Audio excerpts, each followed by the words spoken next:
So as a fresher, you have sent out a dozens of applications to a number of recruiters, and all you are getting is rejections. Today, let's crack the code of why this happens. Before we fix your CV, let's go through the 5 biggest common mistakes freshers make while making this CV. The very first one is using generic keywords, and it could be like I was responsible for this, or I just did sales. So these are generic words, and they do not have powerful words like impact, delivered, took leadership of. The second one is your resume is not ATS friendly. ATS is application tracking system. So this is an AI feature and it filters out your resume even before it reaches to the human being. So this has to be structured with ATS friendly keywords which are relevant to your industry. They cannot be, if you're applying for an talent acquisition role, then it has to be talent acquisition and not recruitment, because the computer might not recognize it. So it needs to have the exact keywords that are mentioned in the job description. If you're applying for a new job or changing your job, how are you going to do it? You go to websites like Naukri.com, Indeed, and you post your resume over there. The HR will search for the keywords and find the profiles. Now, if you are applying for the role of talent acquisition and you have experience of being an HR recruiter, but your profile still doesn't show up, here are a few reasons why this could happen to you. The first one being you have used a very generic keywords.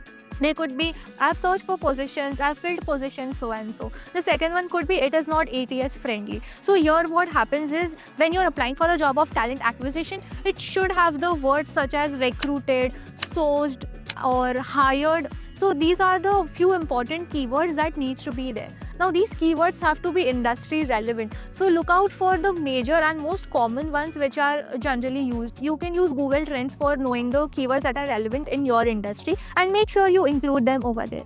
So the third one is when you are writing your experience as your job description. So when you're applying for the job and you go to the job description where it's mentioned this person is responsible for so and so, this person is responsible for outsourcing candidates from third parties, this person is responsible for onboarding them. So this looks like a third person perspective and it does not give the personal touch. This does not describe what you have done in that job. So it should be, I have outsourced so and so vendors, I have hired so and so people, I have hired so many so in executive roles. So it should be very specific about what you have done and what you have achieved in that role.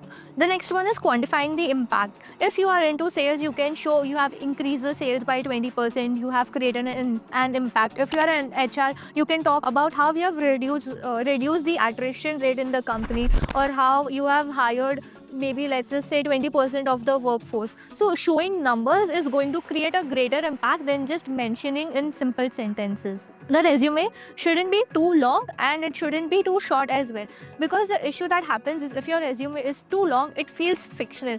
A single person cannot be responsible for like 5 to 10 pages, and if it's too short, for example it's just 1 or 2 pages and you have about 5 to 6 years of experience, it looks as if you've not done enough, you were not responsible in your work enough. So there should be a balance. If you are a fresher, it should be around 1 page, and if you have more than 5 years of experience, it should last up to 2 pages. Missing the skills section. So this talks about not only your soft skills, but you need to mention technical skills and any other softwares that you know. If you are into accounting, you can mention all about Tally, ERP, and other such accounting softwares that you have used so far. If you are into HR, you can mention Workforce and other such ATS application systems as well where you have worked. So mentioning the skills of not only the soft skills of communication, team player, including the keywords such as problem solver. So instead of using communication, you can write negotiation skills and etc.